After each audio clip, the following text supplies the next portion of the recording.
Hello everybody, what is going on? And welcome back to our Road to Glory career mode. Good to see ya. I hope I find you well.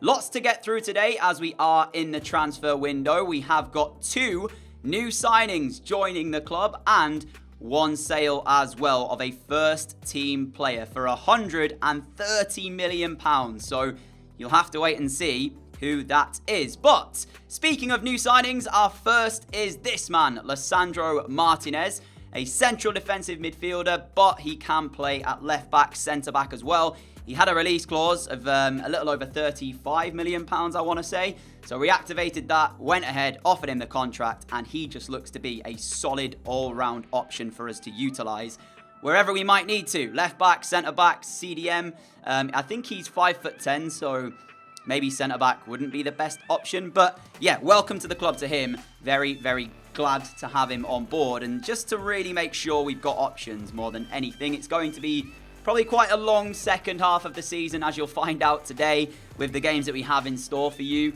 So we need all of the squad depth that we really can find. Our first match of the day, though, is up against Newcastle, a side that last time when we played against them, actually last episode, they scored so early on in the game and then tried to defend. We were able, in the end of that one, to be able to pick up the 3 points. I believe Kovalenko scoring twice in the game. But I knew full well that we had to come here, we had to control it and not allow them a goal early. Well, we weren't at our finest, and after a couple of chances, Vargas with the latest, Lopez hitting the post in the first half, I thought we were in for one of those days where we might end up slipping up. But for some reason this year, we just look like a side that when things haven't really gone our way during the game, we keep our concentration, we keep our composure, and we're very calm on the ball. And Viktor Kovalenko, once again, is the man to do it against Newcastle. You'll watch this goal back, and this is what I'm talking about when I say about us staying calm and keeping composure, because in the 92nd minute of the game, we saw Bardi do this against Villa recently. How many times would we see players kind of lash at that shot and panic and take it a little bit too quickly? But no, he knows that he needs to take it round the defender and then hit it back across the goalkeeper. And there we have it, a 1-0 win. So 3 points in the bag. You take them as you can find them, the results and the wins. But we do need to be better moving forward in today's episode. But now we have a little break away to talk about the sale that I was discussing earlier. Jean-Claire Todibo, who's been a fantastic player for us all throughout this. I can't remember off the top of my head how much we paid to bring him in from Barcelona. But Manchester United came calling, 80-odd million pounds. And I was very set. I set my price at 130 million. It took me 2 or 3 times of talking to the United boss to get this deal done and for them to really appreciate how good he actually is and if he's worth that amount of money. And they came back and said, okay, well, they're going to match it. So for 130 million, it looks like Todibo may well be playing his football at Old Trafford from now on. We'll see if that deal goes through. And you'll notice he doesn't start in this game. We go with Declan Rice at centre-back against Burnley. That was to test, to see if we were to lose Todibo, could Declan Rice fill that spot? Could he play centre-back for us? And you'll see I decide after this game that doesn't really work out for us. So, yeah, you'll see what happens. But nevertheless, in fact, I got it wrong earlier. There's 3 signings, not 2. There is 3 because, yeah, I forgot about the first one, which was Martinez. This Burnley game anyway, we took the lead. It was Solano with the first goal. But I've got to give credit to Burnley because they didn't create a massive amount, but they did create to go back on level terms. Ollie Watkins with a beautiful finish at the near post, and Henderson doesn't make the save. But at this point in the game, I was just thinking, this is ridiculous. You know, we should be able to win these games. We're the title winners. We're the defending champions. We're so close to Manchester City. And second half came around. We kicked it up a little gear. Lopez wins back the ball, feeds the ball through to Vargas, keeps his calm, lays it across to Solano for his second of the match.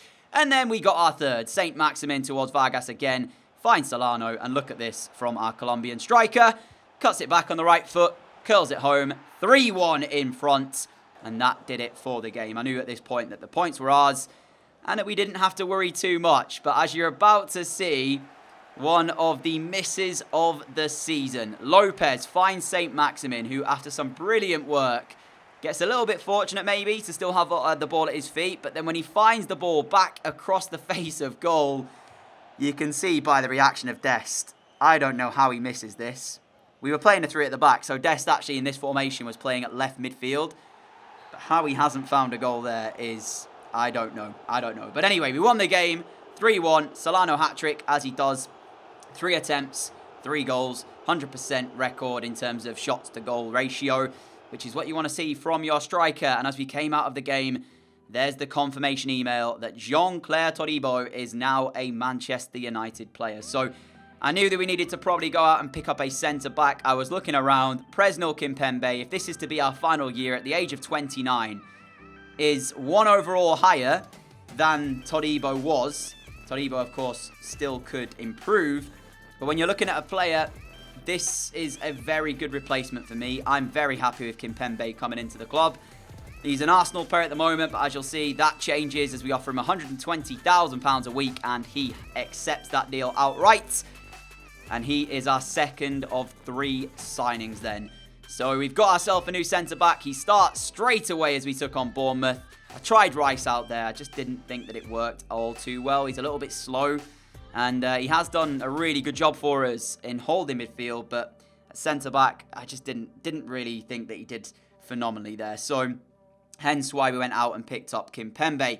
On the flip side, Bournemouth in this game, they've actually got Alphonso Davies. So he's somebody that has been in the media, has been in the news a lot recently, especially after winning the Champions League with Bayern in real life. Looks to have an incredible career ahead of him. His story is so inspiring as well. What a player. What a story he's got as well. So, yeah, I hope he does big things in the world of football. He starts against us today. I was actually looking at him maybe to bring him in when we got this money in, but I decided that in the end there was one player I wanted. Instead, somebody who I've been looking at for like the last 2 years. But anyway, we'll see who that is in just a few moments. To talk about this game against Bournemouth, they were defending resiliently in that little clip that you saw there. Look at this, by the way, from Lopez. Beautiful skill, tries to chip the keeper, catch him out, doesn't quite work out. So I was gutted because that would have been some goal indeed. And then Bournemouth, through Davies, found the chance. They got close, but Henderson does what Henderson does, makes a brilliant stop, and then from the corner, he makes another one. And I stay with you for this highlight because we end up breaking on Bournemouth, which is something you've seen us do more often than not. Dest with the pace, drives down this right-hand side. Eventually, will cut it back and then play the ball in towards St. Maximin, who lays this across, and then Lopez is the man to find the finish. Takes 2 touches, rifles it in the bottom corner, 2-0. So as soon as we could have been 1-1, we got the second goal. But there was a goal back before half-time as they created it well again. Davis once again involved, this time Seferovic with the finish from very close range. And that's the worst time to, concede a goal because it allows Bournemouth to have a little bit of confidence moving into half-time. Yes, they were still 2-1 down, but, we would have liked to have got in at the break, still without conceding a goal. But we came back out and we made sure our intentions were clear. We wanted to go ahead and attack just to make sure of the points. Solano here, I don't know how he hasn't found the back of the net, hits the crossbar, the ball bounces out, St. Maximin scores, offside flag goes up. And initially, I was annoyed. I thought there's no way he's offside. And then as you'll see in the replay, the linesman gets this right. So fair enough. We can't grumble at it. It is the right call. And sometimes your luck just doesn't go your way. But we didn't have to wait too much longer to find our third. Solano, he just didn't have a good game in front of goal, did he? So in the end, his shot was deflected. Kovalenko heads home. And we pick up the third goal to hopefully see us through in this game. But as you're about to see, Bournemouth had some fight in them, and if there was a little bit more time, I worry we might have ended up throwing away this result as they send this cross in. Eventually, we don't deal with it, and Surridge is the man to put them back into it with a minute to play.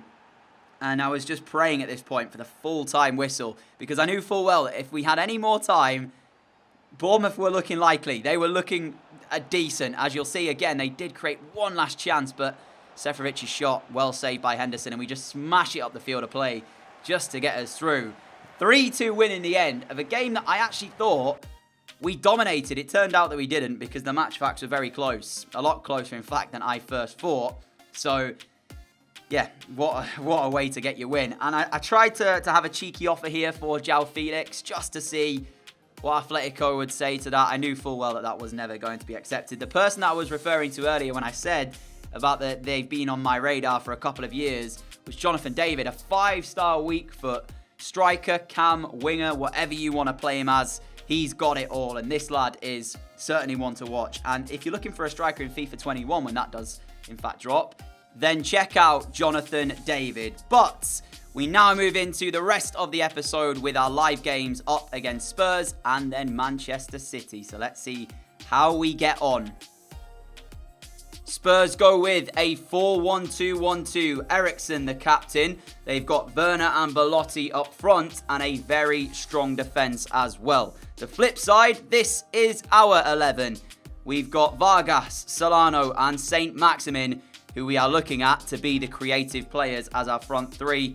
And then the rest of the side is there for you to look at. We've also got Jonathan David, our new signing, on the bench. So I'd want to try and bring him on during this game at some point to get him involved. Here is Kovalenko, the run of Lopez just in front of him, and he spots it too. And we know the pace that Diego has got as he drives through and fires into the far corner to make it Forest Green 1, Spurs 0. And heading into the game as well, there's a 6-point gap between us and City, and also between us and our opponents today, Spurs, down in third. So, yeah, we need this win. Especially with City still to play later on in the day. We need to find the 3 points here. Lopez has given us the best possible chance of getting the 3 points with that goal. Spurs have had a lot of the ball in this game, but so far the scoreline in our favour. Vargas now then on this left-hand side, pulling it back on the right foot and trying to find the top corner. And he's put it over the crossbar. And I think as well, let's make some changes now. There's about half an hour or so to play. So, let's get Jonathan David on. Solano's not had his finest afternoon here, so we'll make that change. And we'll also bring on De La Vega for Saint Maximin. And maybe Martinez for Rice, just to give some fresh legs into midfield. But ultimately, as the game goes, it's been a very quiet afternoon here. Just that Lopez goal separating the two teams. And the response, in fairness, to Spurs going 1-0 down, they've been good. They've been on the ball a heck of a lot, but you know, we've proven before about the fact that we know how to defend. And let's see if we can last the last half an hour here. Lodi's ball in towards the middle, and it's away as that's not quite cleared away fully. Casemiro. It would have to be spectacular to score from that sort of range, but it was always rising as he hit it on the half volley. Here is Rodri, edge of the penalty area, now off to Eriksen, and it's all Spurs at the moment, as it's a lovely move. They've crafted it so well, and it deserved a finish at the end of it from Hurtado. And although it's against us, I've got to hold my hands up and say that was unbelievable football. Credit to Spurs, right? I'm giving it large about how good we have been defensively so far today. Not allowed them through, and they do that. Unbelievable football. Hurtado finishes it off. And you have to say, if you're a neutral, it's probably what Spurs have deserved from the game. We've not done enough in this game to win it. And a loss for them would have been quite harsh. But obviously for us, with City still to play, what does this mean for the title race? 5 minutes left of the 90, and here we go then, down this right-hand side. De La Vega calmly does it. He's going to get the shot away as well. And Pedro De La Vega, who since coming on has rarely touched the ball, has found a glorious chance to put us back in front at 2-1. That's what title-winning teams do, though. That is what title-winning teams do. When you've not had your finest afternoon, you've not created a lot of chances, you find them when they matter. And that is what we are capable of doing. It still will keep us behind the league leaders, but it does mean that we can go into that game knowing if we win it, we could well still be potentially top. Of course, if we draw this, then that game doesn't matter too much in terms of if we win, we'd still be behind them. De La Vega, a man who hasn't had much game time this season, really, but when he's played, he's done the job for us. He's quite an underrated, unsung hero, if you will. And with 2 minutes to go, then I may as well stay with you to try and see if we can hold out to this. Spurs losing possession a bit cheaply there. as we have Martinez now trying to work something himself. He goes to David. David to Lopez. This is nice from those two, but we've lost it through Diego Lopez, and now it's a chance for Spurs to counter. Eric Dyer needs to get this ball moving quickly, and we are into the last minute of play. He plays it down this left wing. Here is Lodi then. There's potentially one chance for a cross into the middle, and there it is then, and Hurtado does get his header to it. But thankfully for us, it's gone over the crossbar and wide, and we pick up a massive 3 points here. Possession the way of Spurs. More shots than us, but the same on target, and that is what matters. 3 apiece, and we took 2 of our chances. But yeah, very close game. Easily could have gone either way, but it went our way today. And that leads us nicely into the Manchester City game. And then we'll see what happens. You know, if we lose it, then I think that'll be the title theirs, because realistically, we're the only team to maybe take the points off them. As you'll see, they're on 70 after 25 games. We've actually won games in the last 10 minutes of play quite a few times this season. Villa springs to mind, Newcastle today, and that game against Spurs there. It really is a 2-horse race in it now. Liverpool, 9 points behind us. So yeah, 1 draw, 1 defeat for City. We've had 1 draw, 2 defeats. Those defeats coming against Spurs and United earlier on in the season. What a run we have been on recently though. And now we go to the Etihad. Looking for a result there as well. Goal difference is poised, both of us on 50. What a story we could have here on our hands. As we see the Manchester City team on the screen, sometimes it's rather difficult to find a weakness in that team. But we did it last time in our 3-0 victory over them, and that was a really good performance, that. 2 changes to our team today. Alessandro Martinez in at central defensive midfield for Declan Rice. And De La Vega gets a start over Vargas after his goal-scoring heroics last time out against Spurs. So that's the team we go with. And City get the game underway then. It's you know what's at stake here. I don't need to keep telling you. Here is Lopez. He's got the run outside on the right-hand side of St. Maximin. All the pace from him. Can he apply the finish as well, though? Ederson with a save. Lopez with a rebound. And Diego's put us in front here once again, like he did last time out. And there's one clear thing that I already see with this City backline. We know they're good on the ball, but without it, there's runners from us and they don't track them well. A couple of times in the early stages, which I haven't shown you because they've not led to chances, Solano has been able to make those runs in behind, and had the passer been slightly better, we'd have been in before. And it unfortunately wasn't quite up to standard, but this time around it pays out. Half time at the Etihad and things going our way as things stand. It will move us top of the Premier League with 12 games to play. Will Pep and Manchester City come up with the answers in the second half? We'll have to wait and see.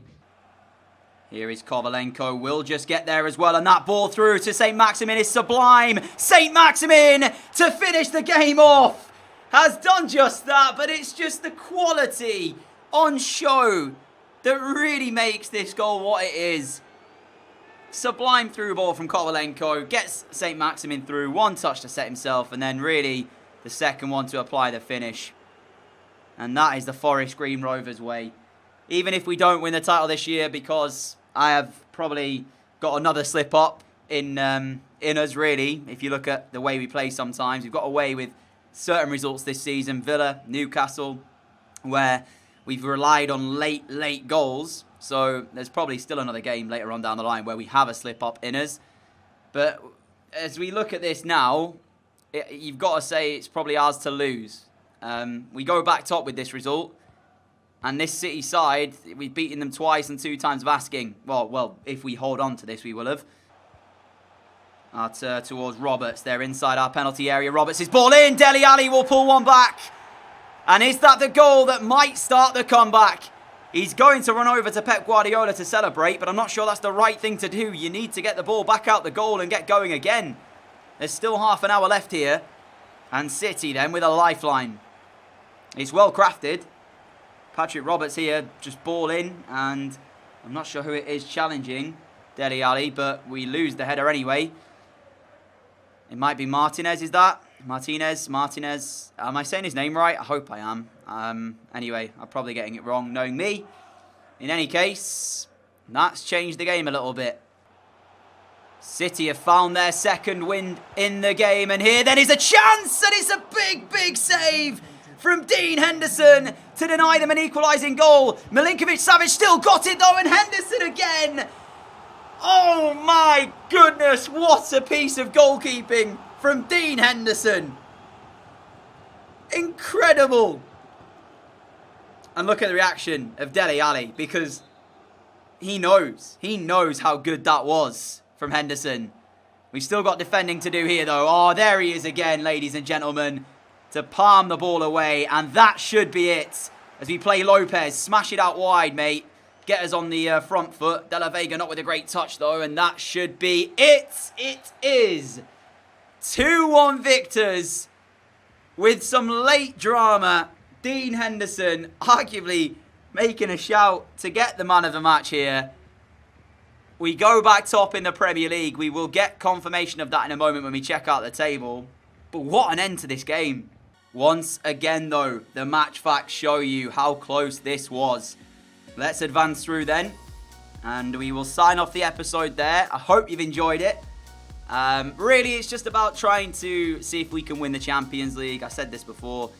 We'll probably get through the rest of this season. If we don't win it, it'll be like a fast, career mode to try and win it, especially now that we're about a month or so away from FIFA 21, where I plan on going ham with the videos and the content for you all. But let's take a look then and see what today brings. Of course, we will start with Valencia as our first game of the next episode for you all to enjoy, and it will be live. There's the table. We join City on 70 points. The only thing separating us right now is the goal difference. 2 in our favour. 12 games to go. Who knows how this is going to end? I'm not really worried about it yet. We'll see what the rest of the season brings in terms of the games we've got to play and the games they've got to play, because we might have a harder run-in. Similarly, they also might have the harder run-in of the two. But we'll just see. If we get past Valencia, then we've got the Champions League as well to worry about. Along with that, we've got Watford in the FA Cup round of 16 too. We've still got United to play. We've still got Chelsea, Liverpool, Leicester. So Arsenal, West Ham, some tough teams still to go in the Premier League. So bear in mind, although we're now top, this is still probably going to be an up and down last 12 games where it's going to be a roller coaster. Thank you all so much for watching. If you did enjoy today though, a like would be greatly appreciated. A massive thank you for all of your support on the channel. I really appreciate that. I will try to respond to your comments and such when I am home, because as this video goes live, I will be out coaching. But I'll try to respond when I'm back home. Until next time, stay safe everyone. If you are new around here and like what you see, hit that subscribe button down below, and I will catch you all again very, very soon with another video. Have a great day, a great evening. Adios.